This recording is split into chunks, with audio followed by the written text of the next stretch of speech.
आज मंत्रिपरिषद में एक महत्वपूर्ण एजेंडा पर स्वीकृति दी गई।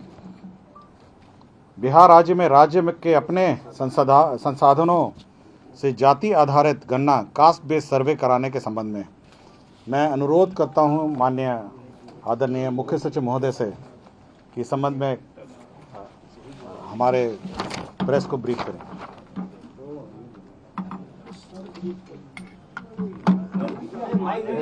भाई आवाज आना चाहिए कि नहीं?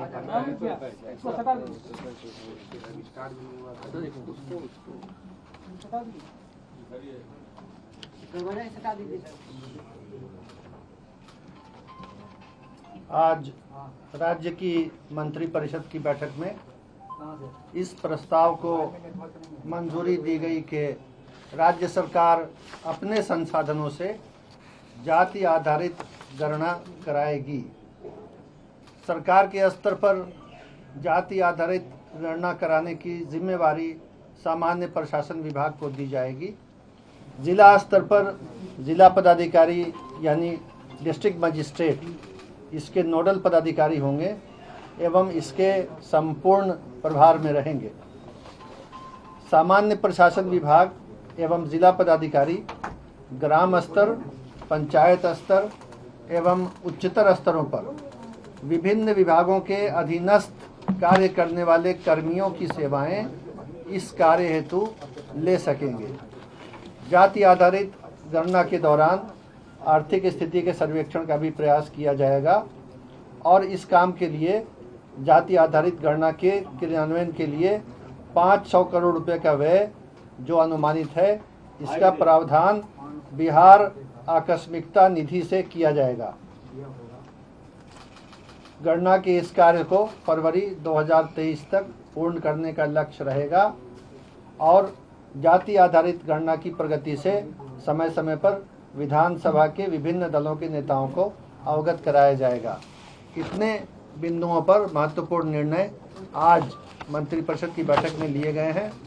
मैं अब अपर मुख्य सचिव मंत्रिमंडल सचिवालय श्री एस सिद्धार्थ से अनुरोध करता हूं कि आज मंत्रिपरिषद की बैठक में लिए गए अन्य निर्णयों के बारे में मीडिया को अवगत कराएं। सिद्धार्थ जी प्लीज। देखिए, आज जो निर्णय हुए हैं मंत्रिपरिषद में वो मैंने आपको बता दिए हैं और आज की इस ब्रीफिंग का उद्देश्य यही है। बाकी सारी जो उसकी डिटेल्स हैं, जो प्लानिंग है, वो सब चल रही है, समय समय पर मीडिया को बताया जाएगा। आज की ब्रीफिंग का उद्देश्य यह है कि कैबिनेट की मीटिंग में जो फैसला हुआ है वो आपको बता दिया जाए, सो वो बता दिया गया। सिद्धार्थ जी, अन्य बिंदुओं पर, अन्य निर्णयों पर प्रकाश डालें। आज मंत्रिपरिषद ने गृह विभाग के प्रस्ताव बिहार गवाह सुरक्षा कोष नियमावली 2022 के प्रारूप पर स्वीकृति दी गई। इसके अंतर्गत जो प्रस्ताव है वो गृह विभाग द्वारा संचालित किया जाएगा। इसमें एक बिहार गवाह सुरक्षा कोष का निर्माण किया जाएगा, जिसके अंतर्गत जिसके संचालन से हमारे गवाहों की सुरक्षा, गवाहों पे खर्च, उसके संबंध में प्रावधान किए गए हैं। दूसरा एजेंडा ग्रामीण विकास विभाग का है। श्री विनोद कुमार तत्कालीन ग्रामीण विकास पदाधिकारी से प्रभारी प्रखंड विकास पदाधिकारी कोच गया को सरकारी सेवा से बर्खास्त किया गया। तीसरा नगर विकास एवं आवास विभाग, इसमें बिहार नगर पालिका निर्वाचन नियमावली 2007 के नियम 27(2) को संशोधन एवं बिहार नगर पालिका निर्वाचन संशोधन नियमावली 22 की स्वीकृति दी गई। इसके अंतर्गत एक छोटा सा संशोधन इस नियमावली में किया गया। पूर्व में जो निर्वाचन की तिथि तक कोई भी व्यक्ति अपना नाम निर्वाचक सूची में जोड़ सकता था, अब ये प्रावधान किया गया है कि जब निर्वाचन की अधिसूचना हो जाती है तो केवल अधिसूचना की तिथि तक ही वे अपना नाम जोड़ सकेंगे।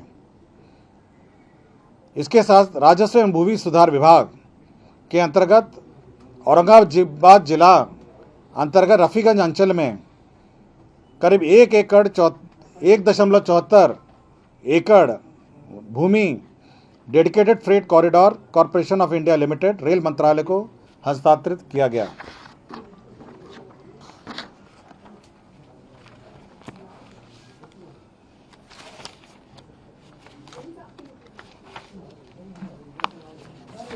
बिहार विशेष, आपको जानकारी होगा कि बिहार में सर्वेक्षण का कार्य जारी है।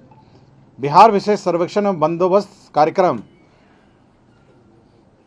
जो कार्यक्रम चल रहा है, उसके अंतर्गत हमारे जो कर्मी हैं की सेवा अवधि 1 अप्रैल 2022 से बढ़ाकर 31 मार्च 2024 की गई और इसके अंतर्गत जो व्यय अनुमानित है उसमें 8 अरब 80 करोड़ 49 लाख 41 हज़ार रुपये का प्रावधान किया गया। तो यह स्वीकृति मंत्रिपरिषद द्वारा दी गई।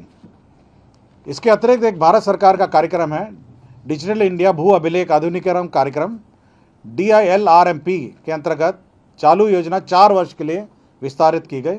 2022-23 से 2025-26 तक के लिए यह योजना विस्तारित की गई। इसके अंतर्गत 97 करोड़ 19 लाख 39,824 करोड़ प्राप्त होंगे। इसके अंतर्गत जो हमारे अभिलेखागार हैं, हमारे नक्शों के स्कैनिंग है, डिजिटाइजेशन का कार्य है, प्रशिक्षण कार्य है, इसके अंतर्गत व्यय हो सकेगा। कृषि विभाग का एक प्रस्ताव आया जिसमें वित्तीय वर्ष 22-23 में राज्य योजना अंतर्गत जो बीज वितरण कार्यक्रम है, बीज उत्पादन योजना है, उसके अंतर्गत 150 करोड़ 98 लाख 78,760 रुपये मात्र की स्वीकृति दी गई। इसके अंतर्गत आपको पता होगा कि हमारे यहाँ सीड रिप्लेसमेंट का कार्य चलता है, जिसके अंतर्गत हम लोग सीड अनुदानित दर पर किसानों को उपलब्ध कराते हैं ताकि सीड रिप्लेसमेंट रेशियो राज्य में मेंटेन रहे।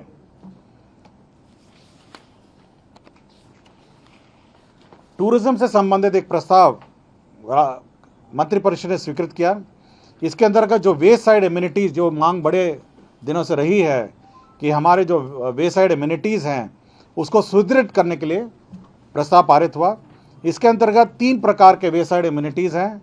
एक है प्रीमियम मार्गीय सुविधा जो प्रीमियम क्वालिटी के हैं, एक है स्टैंडर्ड मार्गीय सुविधा और एक बेसिक मार्गीय सुविधा। ये 3 प्रकार के जो वे साइड एम्यूनिटी है उसका निर्माण किया जाएगा और वर्तमान मार्गीय सुविधा का भी उन्नयन किया जाएगा। इसका मतलब ये है कि जो हमारे रोड हैं, रोड साइड एम्यूनिटीज़ हैं विभिन्न टूरिस्ट प्लेसेस में, उसमें टॉयलेट्स रहेंगे, उसमें आपके रेस्टोरेंट रहेंगे और उसमें अनुदान का प्रावधान है।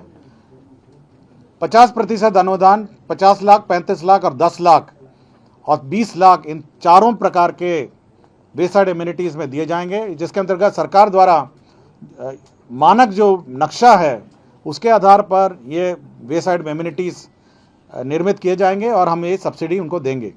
इसमें टॉयलेट का साइज़ कितना होगा, इसमें रेस्टोरेंट का साइज़ कितना होगा और क्या क्या सुविधा ये वे साइड एम्यूनिटीज़ में होंगी, इसकी पूरी व्यवस्था और जानकारी हम लोग देंगे। हम लोगों ने ये मंत्रिपरिषद ने एक महत्वपूर्ण एजेंडा, जो बहुमंजिले इमारतें हैं, भवन हैं, उसमें जो आग लग जाती है, बड़े ऊंचे ऊंचे भवन आजकल बन रहे हैं, उसकी सुरक्षा के लिए 9 क्रेन और 9 जो हाइड्रोलिक क्रेन्स है, प्लेटफॉर्म क्रेन है, उसके क्रय की स्वीकृति दी। इसके अंतर्गत 62 मीटर ऊंचाई 2 यूनिट, 52 मीटर ऊंचाई 2 यूनिट और 42 मीटर ऊंचाई 2 यूनिट, ये हाइड्रोलिक प्लेटफॉर्म और टर्न टेबल एरियल लैडर इसको कहा जाता है, turn table hydraulic platform, turn table aerial ladder.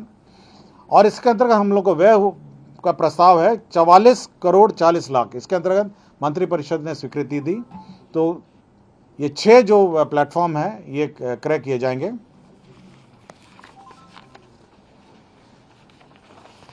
महान शूरवीर महाराणा प्रताप की जयंती 9 मई को राजकीय समारोह के रूप में मनाया जाएगा, इसकी स्वीकृति दी गई।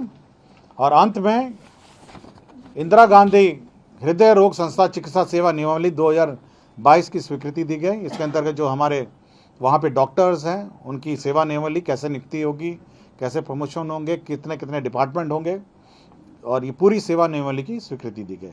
तो यही एजेंडा है जिनकी स्वीकृति मंत्रिपरिषद द्वारा दी गई। जो खरीदा जाएगा वो पटना में रहेगा। ये विभिन्न जगहों पे जहाँ पर आवश्यकता होगी, जहाँ बड़ी ऊंची इमारतें इस प्रकार की होंगी, वहाँ उसके निकट क्षेत्रों में रखा जाएगा। अभी तो मुख्य रूप से पटना में ही इतने बड़े बिल्डिंग्स हैं और इतने ऊंचे बिल्डिंग्स हैं, तो पटना के विभिन्न जगहों पर रखे जाएंगे। उसके बाद जहाँ जहाँ उपलब्ध आवश्यकता होगी, हो सकता है कि आवश्यकता अनुसार इसको डिप्लॉय किया जाएगा। सर गन्ना वाले में और कुछ डिटेल जैसे जैसे डिटेल मिलेगा हम आपको देते जाएंगे, संपर्क में रहिएगा। बजट कितना है कास्ट सेंसस वाले का? 500 करोड़ का है। ये बिहार कंटिजेंसी फंड से निकासी की स्वीकृति दी गई।